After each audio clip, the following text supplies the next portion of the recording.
trenutak pažnje, molim, trenutak.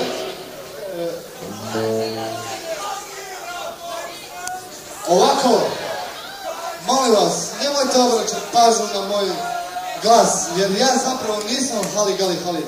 Haligali Halid je ličnost koja je živjela sa mnom u mojoj kući, on je moj podstanar.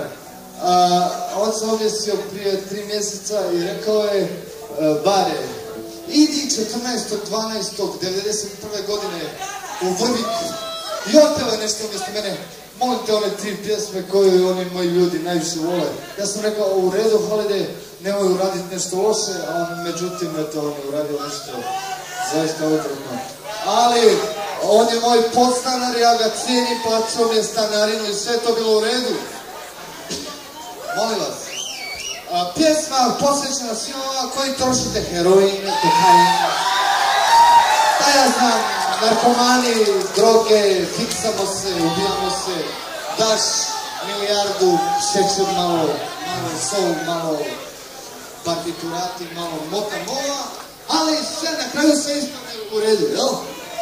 Dođe frajer, sve bude good, onda kažem ja 1, 2, 3, 4, izvolite momci, možemo, krenimo. Hajde da se drogiramo.